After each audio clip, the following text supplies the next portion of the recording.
Hoy vamos a trabajar el tema de una familia especial. Como les comenté, vimos en este transcurso del mes muchas familias y muchas cosas que suceden en nuestra familia, pero hoy vamos a tocar un tema que a usted le va a gustar y a mí también, porque es un tema de una familia que dice en Efesios 2:19. Pongámoslo y ahí vamos a ver de qué familia vamos a hablar. Así que ya no sois extranjeros ni advenedizos, sino conciudadanos de los santos y miembros de la familia de Dios.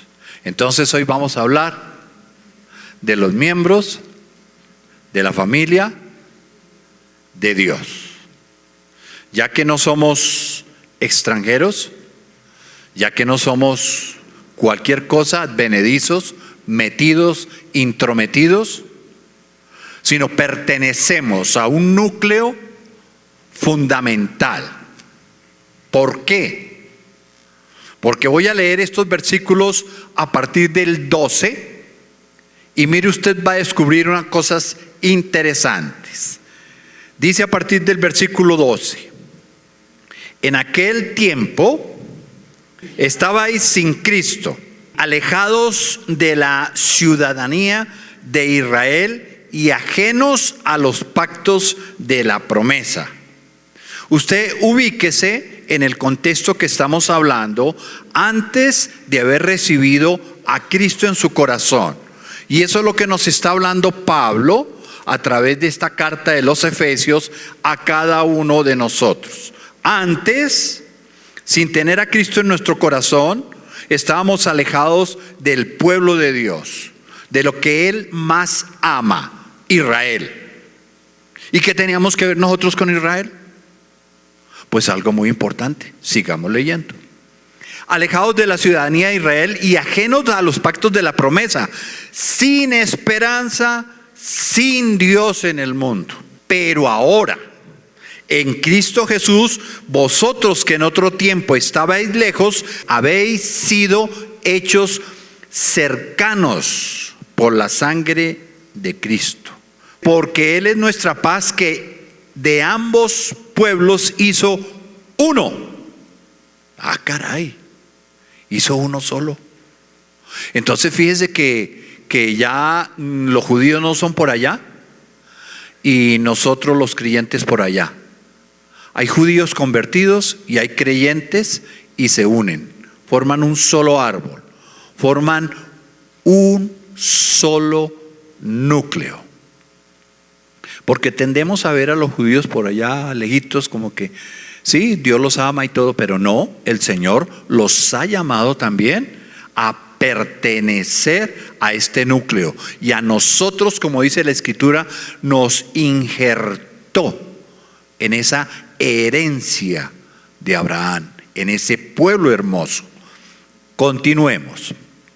Aboliendo, versículo 15, en su carne las enemistades, la ley de los mandamientos expresados en ordenanzas, para crear en sí mismo de los dos un solo pueblo. Mire, lo repite: de los dos un solo pueblo y un nuevo hombre, haciendo la paz. Tú haces parte de un solo pueblo, judíos y gentiles. El Señor les dio la gracia de entremezclarse y recibir ese ADN del Señor Jesucristo para ser un solo pueblo. Y aquí viene lo bonito, 16. Y mediante la cruz, sin la cruz no se hubiera podido unir esos dos pueblos. Sin la cruz no se hubiera logrado. Pero dice, y mediante la cruz reconciliar con Dios a ambos en un solo cuerpo, matando en ella las enemistades. Y vino y anunció las buenas nuevas de paz a vosotros que estabais lejos y a los que estaban cerca, porque por medio de él los unos y los otros tenemos entrada por un mismo espíritu al Padre. Y ahí comenzamos con el versículo, y ahí vamos con el versículo que comenzamos.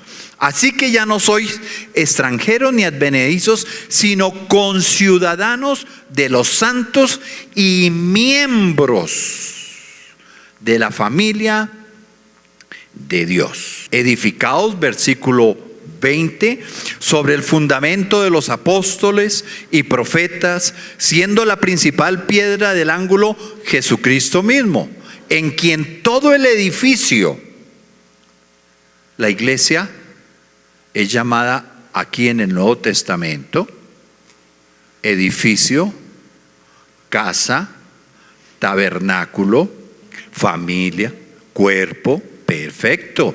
Muchos títulos tiene la iglesia y estamos viendo que dice acá, en quien todo el edificio bien coordinado va creciendo para ser un templo. Mire, también tiene otro nombre, otro término, santo en el Señor, en quien vosotros también sois juntamente edificados para morada de Dios en el Espíritu.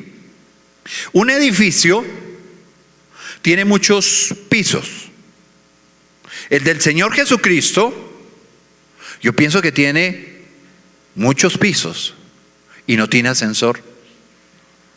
Nos toca de a piso por piso ir subiéndolo. Y cuando Él nos ingresa por su sangre el primer piso, y entonces empezamos a ser consentidos por Él en el primer piso, nos da gusto de todo, sentimos el amor, estamos viviendo en el primer piso algo hermoso, y ya cuando pasa ese y el Señor nos dice, vamos para el segundo, ya como que no nos gusta subir, y a veces se nos hace largo el recorrido del primero al segundo, pero llegamos al segundo y nos empieza a tratar en el segundo y después en el tercero. Pregúntese usted en qué piso va.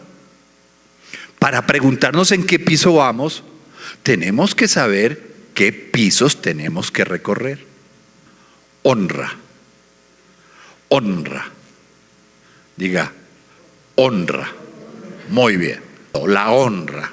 Eso es lo primero que Satanás ha hecho en nuestras familias. Quitarnos la honra, despreciarnos, maltratarnos entre padres e hijos, entre tíos y tías y abuelos. Bueno, el grupo familiar y el núcleo siempre ha querido Satanás dividirlo y meter contiendas, chismes, divisiones en la misma familia para dañar la honra.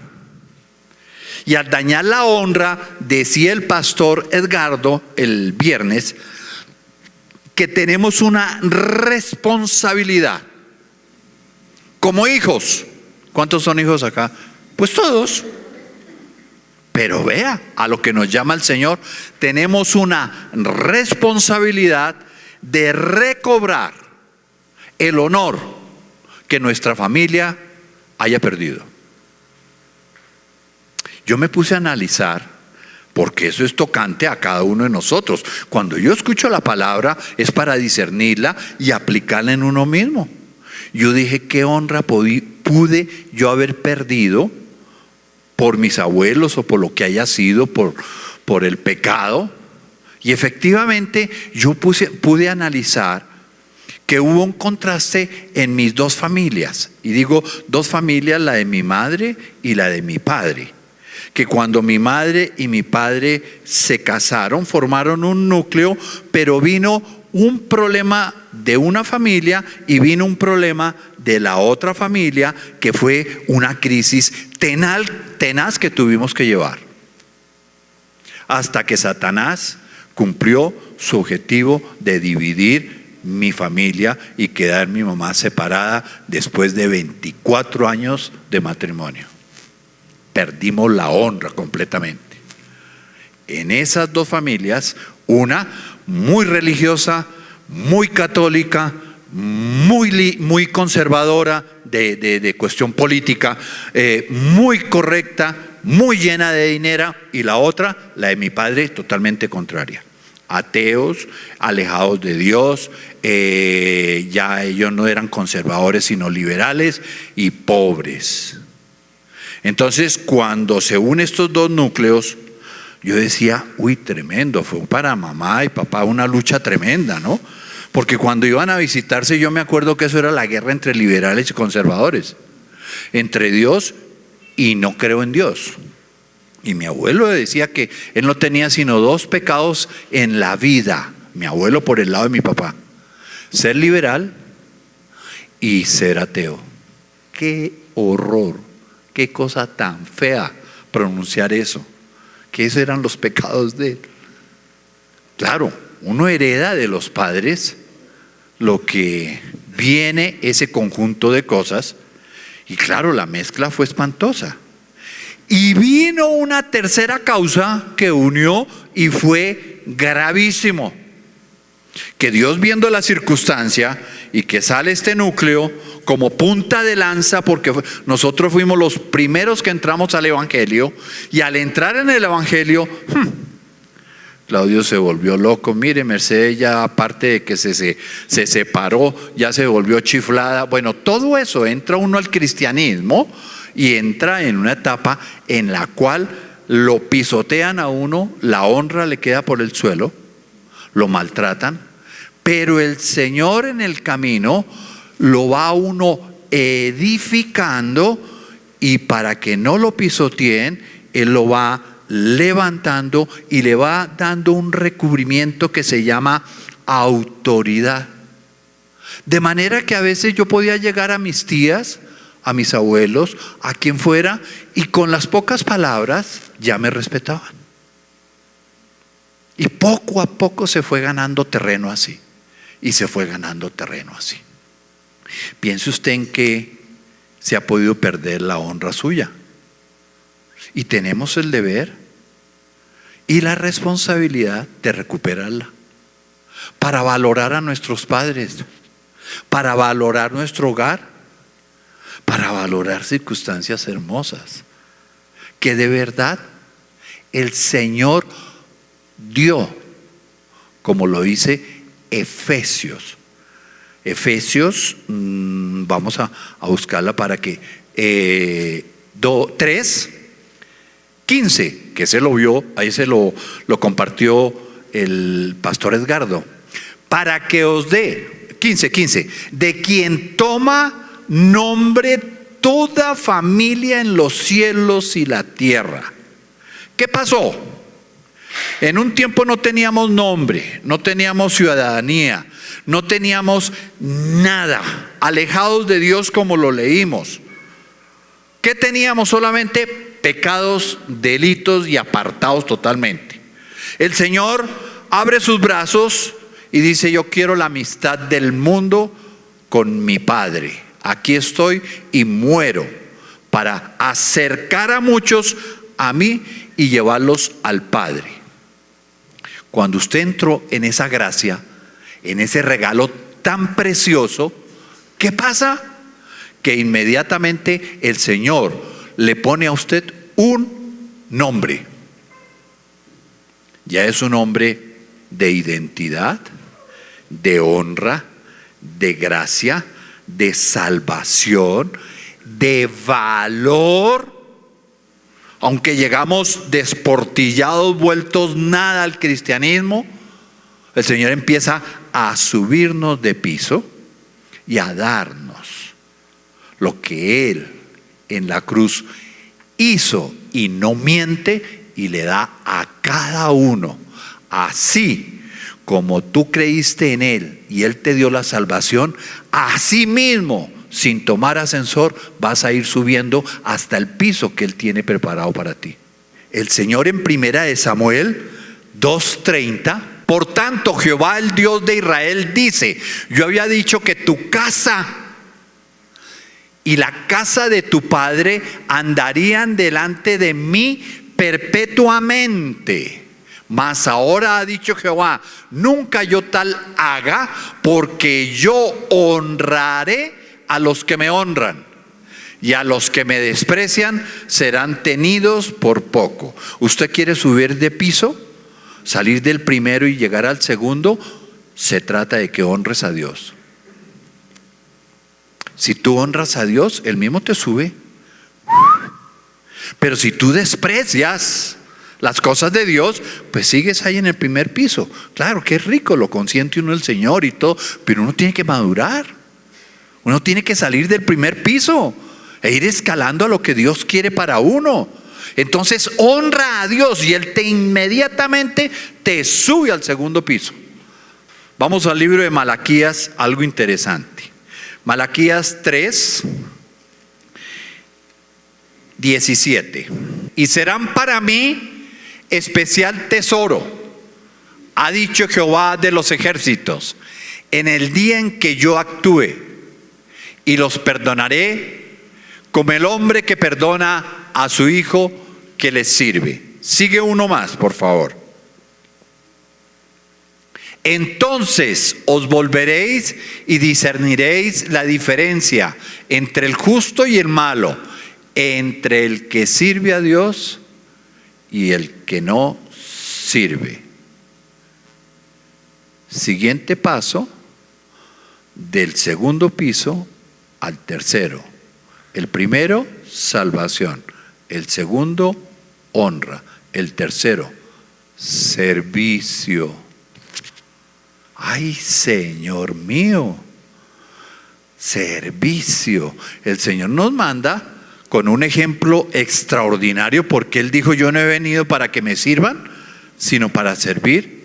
Y Él fue el que nos dio el mayor ejemplo. Y dice: entonces os volveréis y discerniréis. En el tercer piso se discierne qué es lo que Dios quiere para nosotros. La diferencia entre el justo y el malo. Cuando tú notas esa diferencia, vas a ser una persona que habla justicia, que hace justicia y que trabaja para los demás. Mientras que tú no conozcas la diferencia entre el malo y el bueno, todo será para ti bueno o todo será malo. Pero Dios tiene un cuchillo así que divide perfectamente y dice: esto no me gusta y esto sí me gusta. Y ese discernimiento viene del Espíritu Santo y dice uno: claro, no te está diciendo que no sirvas a los malos, sino que lo vas a saber hacer lo mejor posible. Y con mayor razón a los buenos. Entonces el servicio es algo maravilloso que el Señor pide en su iglesia. En su iglesia, como miembros de la palabra, como miembros de la iglesia. El servicio es una expresión y una reacción de amor hacia los demás. Cuando uno ve una persona sirviendo, uno puede detectar, así como discierne entre lo bueno y lo malo, puede detectar si lo está haciendo con amor o porque le tocó. Oiga, ¿sabe una cosa? Yo quiero también que lo que voy hablando, esto sirva para que usted también ponga un termómetro en su hogar, no solo en la iglesia. Si usted ha sido una persona salva, ¿cómo en el primer piso, de siendo usted edificado, se comporta en su hogar? Para mí fue duro, pero una de las cosas que el Señor me enseñó: no peleé. Y yo sentía el amor de Dios, y Él me iba impulsando poco a poco, y seguíamos ahí poco a poco, y íbamos a la iglesia y trabajábamos y luchábamos, y críticas por aquí y críticas por allá y aquí y esto, hasta que poco a poco el Señor fue dándole el bote, pero así, sin molestar. Cuando el Señor nos daba la oportunidad, compartíamos. La honra empezó a verse. Ahora el servicio Yo empecé a servirle a todos y a cada uno. Así yo viera que había un discernimiento donde había gente de mi familia mala, como también buena. A ambos les servíamos. Y hay que hacerlo. Y el Señor nos pide que tengamos discernimiento en eso. La madre de Calcuta dijo: el que no vive para servir, amén. Vean, la saben. Qué bien. Rabindranath Tagore, el poeta hindú, dijo en uno de sus poemas: yo dormía y soñaba que la vida no era más que alegría. Oh, qué rico, ¿no? Yo dormía y soñaba que la vida no era más que alegría. Uy, delicioso ese sueño. Y desperté y vi que esa alegría llegaba a mí por servir a mis semejantes. Que no sea solo en tu vida un sueño, la alegría que esperas, sino que cuando despiertes, ese tercer piso, puedas tú servir sin ningún compromiso, sino en plena libertad. Lo que hizo el Señor Jesucristo, en el momento preciso, Él se quitó su bata, su esta, y se puso una toalla. Y dijo: yo no he venido a que me sirvan, sino a servir. Los discípulos dijeron: uy, mire esto, lo veíamos como tan alto, y ahora mira dónde se está rebajando. Si es necesario rebajarse uno para quitar el orgullo y mostrar el amor como el Señor nos lo mostró a nosotros, hay que hacerlo. Hay que hacerlo. Yo me acuerdo que en la iglesia en Cedritos, en alguna ocasión íbamos a tener bautismos y algunas de las personas que querían servirle al Señor, atender y que esto y para allá, y los baños y las batas y todo eso, a una de ellas, discerniendo, le dije: hazme un favor, cuando ya salgan del baño las hermanas mojadas y todo, coge el trapero y vas trapeando. Eso es como si le hubiera echado la madre. Se puso delicadísima. ¿Qué está pensando el pastor? Es que yo no trapeo ni en mi casa. Yo tengo muchachas. ¿Sí se acuerda de quién era? Más o menos, ¿no? Y ella ahí se infló tanto que cogió ese trapero y le daba una pena y no sabía qué hacer. Y se lo pasó a otra persona. Pero el Señor empezó a trabajar en la vida de ella, mostrándole la necesidad de bajarse del séptimo que se subió en ascensor al tercero de servicio. Entonces, salvación, honra, servicio, y viene uno más. Vamos a entrar al cuarto piso. Se encuentra en Gálatas capítulo 5, Gálatas 5:13. Dice: porque vosotros, hermanos, a libertad fuiste llamados. Cuando usted llega al cuarto piso, hay un letrero que dice libertad. Libertad. Hemos sido llamados a libertad. Así como el Señor les explicaba, abrió sus brazos para decirle a la humanidad: muero con mis brazos abiertos para recibirlos. Nosotros también debemos producir en los demás esa visión espiritual de recibir en libertad a quien venga a nosotros. Cuando tú haces eso, es porque efectivamente has recibido libertad. Porque si no has recibido libertad, difícilmente das libertad. Entonces, si ya estás en el cuarto piso, uno puede notar quiénes son de verdad libres. Porque es que uno de los aspectos de la libertad casi siempre está en la boca, en lo que decimos. Entonces, algunos hermanos, algunas hermanas pueden pronunciar cosas contra otros que los atan en vez de darles libertad. Y hemos sido llamados, como dice la Escritura, a libertad, a pronunciar, a profetizar, que si mi hermana me cae gorda ya la veo flaca. Amén, eso. Que si mi hermano lo veo gordo ya lo veo flaco. Así es que nos toca, es un ejercicio difícil.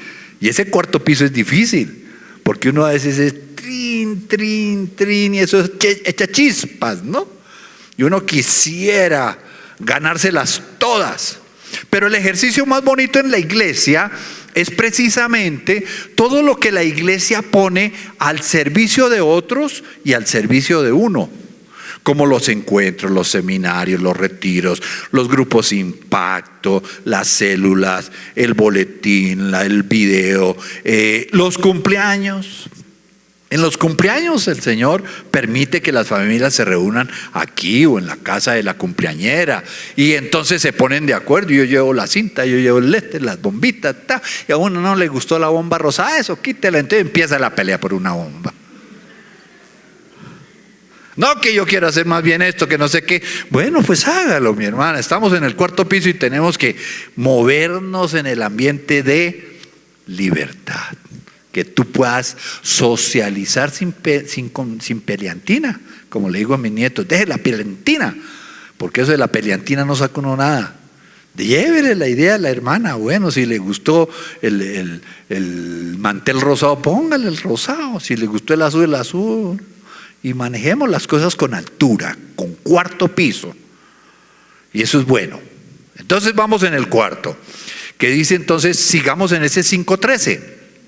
Ahí vamos a encontrar algo también. 5:13. Porque vosotros, hermanos, a libertad fuisteis llamados, solamente que no uséis la libertad como ocasión para la carne. Fíjese, hay libertad espiritual y libertad carnal. ¿Cuál es la carnal? Cuando efectivamente empezamos a hablar lo que no debemos hablar y a maltratar a nuestros hermanos y a nuestras hermanas. Ay, pero él porque sí, ay, porque yo no, ay, que porque no me llamaron, ay, porque yo soy de este, ay, porque yo soy de Apolos, ay, porque yo soy de Sin. No. Debemos madurar. Vamos para el otro para avanzar, porque ya el tiempo corre. Este está en Deuteronomio capítulo 12, versículo 7, y se llama alegría. Ese es el quinto piso, alegría. Mírelo, y comeréis allí delante de Jehová vuestro Dios, y os alegraréis. ¿Cuántos en sus hogares? ¿Cuántos en la iglesia? ¿Cuántos donde estén comen con alegría? ¿Ustedes no han visto que en la televisión, en todos los programas de novelas, se sientan a comer y dejan todo y se levantan bravos? Qué jartera, ¿no? Y pelean. Y entonces lo mejor es dejar el plato servido y hasta luego, y no, ¡pum! Qué mal ejemplo. Eso no debe ser así. Que lo poquito o lo mucho que el Señor te permita disfrutarlo en la mesa sea con alegría. Que tú puedas usar ese momento en la mesa de desayuno, de almuerzo, de comida, de onces, para transmitir libertad, para transmitir honra, para transmitir servicio. Y vas a pertenecer a la familia de Dios. a los miembros de la familia de Dios. Y dice, continúa, vosotros y vuestras familias, en toda obra de vuestras manos, en la cual Jehová tu Dios te hubiere bendecido. Volvamos a lo que estábamos hablando, que en nuestro hogar, en la iglesia, en donde sea, que lo poco o lo mucho que compartamos, así como la cena, que también hay cosas que la Biblia habla, que no vengamos aquí a comer, sino a reflexionar por qué tomamos la Santa Cena. Entonces, donde nosotros compartamos el pan, sea con alegría, y al reconocer que es con alegría, es porque reconocemos que es bendición para nosotros y que viene del Señor. 1 Timoteo 3:15, y aquí viene el otro. Después de la alegría, el último. 1 Timoteo 3:15, póngale atención a este. Para que si tardo, dice Pablo, sepas cómo debes conducirte. La casa de Dios, que es la iglesia del Dios viviente, columna y baluarte de la verdad. Cuando tú sabes conducirte, en donde quiera que vayas, honrando a Dios y a tus semejantes, se va formando un baluarte. ¿Sabe qué es un baluarte? En las construcciones antiguas hacían en las playas, los castillos y todo, los ponían incluso así como de punta, para que si eran atacados resbalara. Eso es un baluarte. Y el Señor nos llama que seamos baluartes, que lo que venga resbale y pase derecho de nosotros, porque si somos fronteros, muchas veces nos derriban, y con buenos argumentos, y nos pisotean.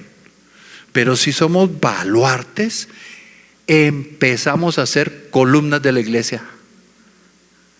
Un baluarte, y a uno lo va viendo como columna de la iglesia. Y esas columnas, claro, en una edificación, para que el edificio crezca y vaya soportando, son las más principales. Son escasas. Hay algunas muy bellas, redondas, otras cuadradas, otras talladas. Por eso Salomón le daba tanta importancia a las columnas del templo, que no iba a tener sino un solo piso.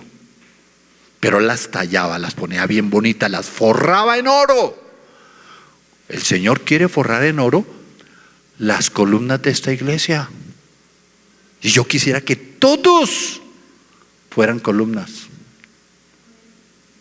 ¿Para qué? Para ayudarnos en la salvación, en la honra, en el servicio, en la libertad y en la conducta. El último, conducta. ¿Cómo te conduces en la casa de Dios? ¿Cómo te conduces en tu propia casa, en tu propio hogar? ¿Cómo te conduces en tu oficina? Mire, hermano, es muy fácil llegar temprano donde a uno le pagan, porque ahí sí no hubo trancón. Ahí sí usted miró y dijo, uy, de aquí a Fontibón gasto 1 hora, me voy con 1 hora de anticipación y llego a la hora que es para una entrevista o para el trabajo. ¿Por qué no pensamos que la iglesia de Dios nos está esperando siempre para bendecirnos, para subirnos de piso y poder llegar temprano? Y poder ser respetuosos y honrar a Dios con lo que Él nos está exigiendo. Mis hermanos, si ustedes ponen en práctica esto, les aseguro que voy a estar viendo un movimiento rápido de crecimiento. Hemos sido llamados a ser edificados. Yo no la puedo edificar a usted. Yo no lo puedo edificar a usted. Es el Espíritu Santo.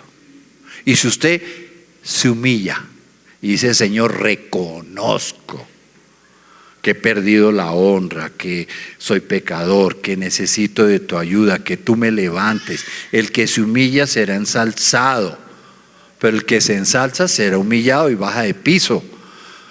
Entonces, llévese esto para su casa y trabajémoslo. Y les aseguro que en esa unidad vamos a ver la iglesia bien fortalecida, creciendo y hermosa. Vamos a orar. Padre, gracias en esta mañana.